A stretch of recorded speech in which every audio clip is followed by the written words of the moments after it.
still we had some powerful stories last year.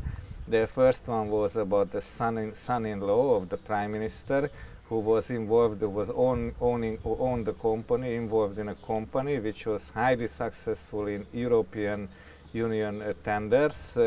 These tenders were on changing the public lighting in cities and villages in Hungary, where the local municipality was led by the governing party.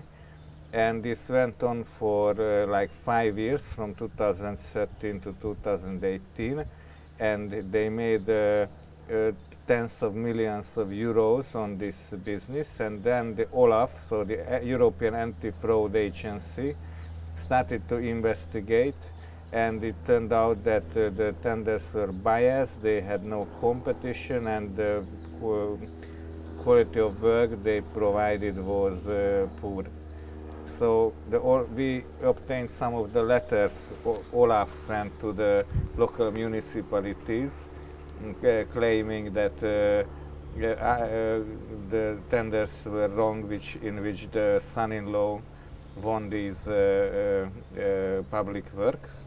So I think the European Anti-Fraud Agency should be strong enough evidence if they say something. So now the story ends that Hungary has to repay 40 million euros to the European Union because of the son-in-law, and of course he is not being investigated officially, he is not being prosecuted for what they did. To what extent this is becoming the phenomenon, the misuse of the particular European funds? Because that was for some time, people didn't dare to go there because it's becoming international. Nationally, we would cover it up. Yeah. But we hear more and more stories about misuse of these European subsidies, you know, like there in Slovakia, in Italy, elsewhere. I think it's pretty common. In Hungary, the number one winner of European funds is a close friend of Mr. Orban. He's a childhood friend who became a billionaire since Orban came to power. So in 8 years he went from a small business owner to the wealthiest person of Hungary, and most of his companies revenues come from various European structural fund tenders. So I think it's definitely a problem in Hungary. I mean, the government is constantly creating enemies, and one of the enemies were the migrants, then Soros, and then also the NGOs and civil society organizations which are not on the government's payroll became demonized and became the enemy, and that means that almost every day some politician is saying nasty things about these organizations, that they are unpatriotic, they are serving foreign interests or even foreign agents. They are foreign agents. They are Soros mercenaries and so on. So the thing is that they don't argue with criticism. They try to destroy the critics, and also they are working very hard on to financially bankrupt the civil society organizations. So it's impossible to get state support for watchdog activities or journalism activities or any kind of activities which involve some kind of criticism against the government. And at the same time they try to make it impossible that for international donors be present in Hungary and finance these organizations. Apart from Soros, who are these foreign powers? In Ukraine, it's very clear. We have the war with Russia. Okay, so Russia could be somebody to be blamed, sometimes with a reason, sometimes as a phrase. For instance, in Russia, the foreign agents would be clearly the West. I've heard that in Belarus, elsewhere. But who is that? Well, in Hungary, who are these foreign agents. I think in that angle, Hungary resembles Russia very much, because it's clearly the West is the foreign agent and Western And the West, is it EU? Who is the West? In the country, in the EU? We are in the EU and we are in the NATO, but the government is waging a war against Brussels. They are picturing Brussels as a imperialist force which wants to conquer Hungary. I mean, it's really ridiculous, and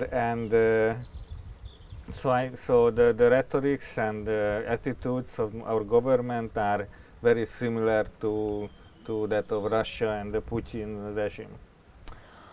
And what are real real life actions in order to squeeze these freedoms? Is it like any laws, restrictions, or it's more this kind of harassment campaign? I mean, it's a lot of smear campaigns and rhetoric, but also they changed the freedom of information law. So we did file a lot of requests, and we tried to uncover public data by filing freedom of information requests. So now they changed the law twice to make this more difficult, and now you have to pay to a state-run organization if you wish to receive any data from them. And also they are chasing away the international donors. So they closed down the Norway NGO fund, which was financing critical NGOs in Hungary, and they chased off Hungary the Open Society Foundation. And for a country which is a part of the EU, do you feel that there is no way to have Hungarian government accountable? Because when they joined the European Union, they sign up for some of the principles. Yes, that's a huge debate right now in the EU, because a lot of experts say that in this current shape, Hungary wouldn't be allowed into the EU, and the EU should do something to make the government respect European values.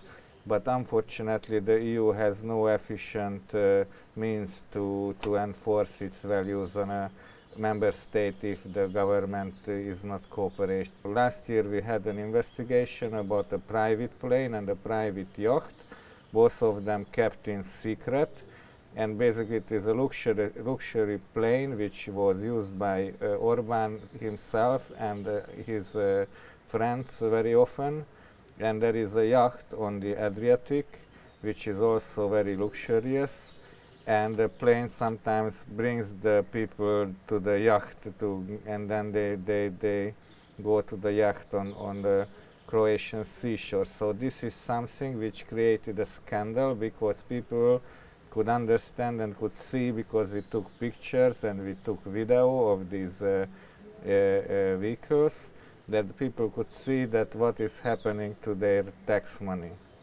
So also we showed another political entrepreneurs' cars and what kind of car. The son-in-law of Orban is using a 50 million forint car. So a lot of people don't have that much money in all of their lives. So this is one direction to investigate the wealth, because if you look at the asset declarations, everything is good and no one is rich. So Orban himself has rarely any wealth or assets. But when you go to these secret places and you take pictures of what they are using, then that tells a very different story. We did a story on that the GE, so General Electric, suddenly transferred a huge amount of money. So I think it was like billions of dollars to Hungary, and they received a very special tax allowance. So what this means is that they used Hungary as a tax haven, so not to pay taxes on revenues, and this is very typical for the Orban government, that in the rhetoric they are pro local ownership and national ownership, but at the same time they are contracting, they are making special contracts with the big multinational companies, and they give them a lot of subsidies, and they treat them generally very generously. So just to finalize, how you're working on this also story, what also could be done, because the allegation of corruption for kind of a well-known company would be a reputational damage. What we know, they're trying to at least look very well. How do you approach this story?